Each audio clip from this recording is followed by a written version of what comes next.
Hi, welcome to part two. The Kobayashi Maru scene was completely unnecessary. They didn't need to show it. Kirk eating an apple in the simulator, he wasn't even trying to act like he didn't rig it. It was completely unnecessary. I liked seeing those old D5 class cruisers on the view screen, but that was it. The rest of it, we knew exactly what happened. We knew how he rigged it, what he did, what happened. We even knew he got a fucking commendation for original thinking. They showed the commendation in the end of the movie, but they didn't even tell what it was for. Yet the audience knew. Known for hell 20 years since The Wrath of Khan came out. Now, I'd like to talk about the Enterprise itself. They they would they would have had a most impossible time if they tried to replicate the original Enterprise exactly from the 60s. Because, and they made this mistake with Enterprise, unlike with the NX-01, they they tried to get it close, but not exactly. So have it look any close to exactly like the TOS version, they would have had to just build a model and put it on strings. But since they don't do that anymore, had to do CG, which was fine. And it looked great. Everywhere from the saucer section, the warp nacelles, the deflector dish. The only thing I didn't like was the shuttle bay. Did any of you notice that it was way too fucking big?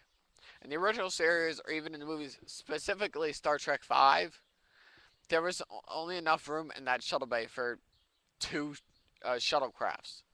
In this movie, it looked like there was a dozen. Now, I know what you're gonna say that they just expanded it, but it didn't look there was near enough space for any amount of that without getting into the warp engines, which is on the other end of the star drive section. So, but other than that, I liked the ship. It looked great. Seeing that thing maneuver like it did, jumping to warp, it looked great. It looked like the series in the 60s should have, like when they remastered the original series. It looked great. And seeing it fly through space like that with stars flying by, it looked great. It looked exactly as it did in the original series, except for the fact that in the original series they didn't have stars flying by because they didn't have the money or the ability. But they didn't recalibrate the warp scale until the next generation. So that was fine. Really, no way around that. But what I didn't like was like the design of the bridge. First of all, it was too damn bright. What was with all that white? It looked. I barely noticed it as the bridge of the Enterprise, other than the standard helm, ops, science, communications, and the captain's chair. But everything else, it looked nothing like it. So next, I'd like to talk about the cast. And I might have already said stuff about this, but I'm gonna do it again. They did a decent job at casting. I liked Chris Pine. I loved Zachary Quinto. Zoe Saldana, she was okay.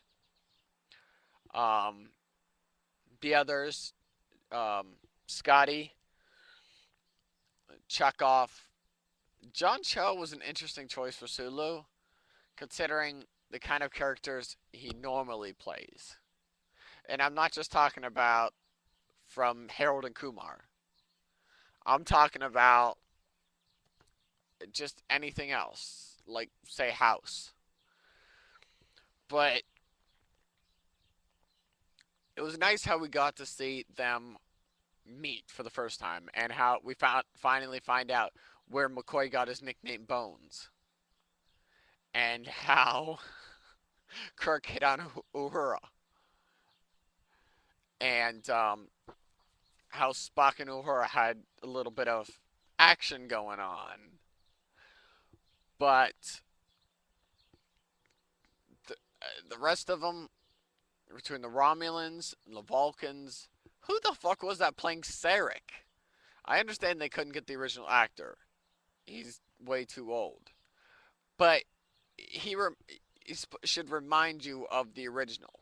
He reminded me nothing of the guy who played Sarek in the past, which I can't remember his name right now, but he was good. He was Sarek. And I'm not even gonna say much about Winona Ryder playing Perrin. I'm sorry, not Perrin, Amanda. Wrong wife. But I don't know. Winona Ryder, she looked barely older than Zachary Quinto, and she ages normally, unlike Vulcans. But I think they didn't think certain things through. Anyway, between the red matter to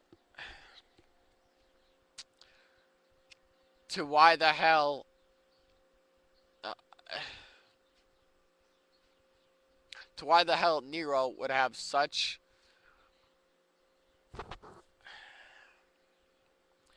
okay, start over. Nero wasn't a typical Romulan. Most Romulans are normally at least a little bit reasonable.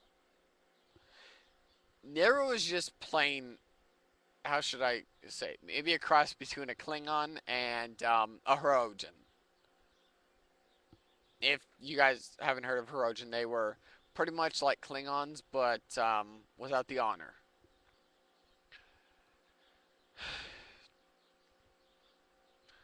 But what the fuck did Nero do in those 25 years between the time they arrived and when Spock arrived? I mean, first of all, he would need power for his ship, food for his crew,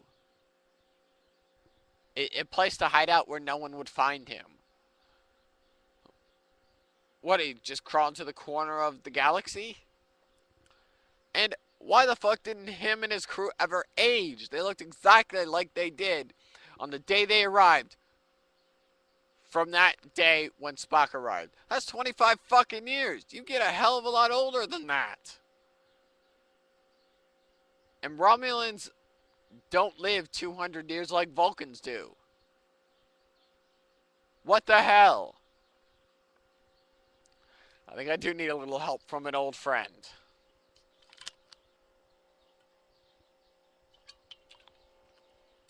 Much better.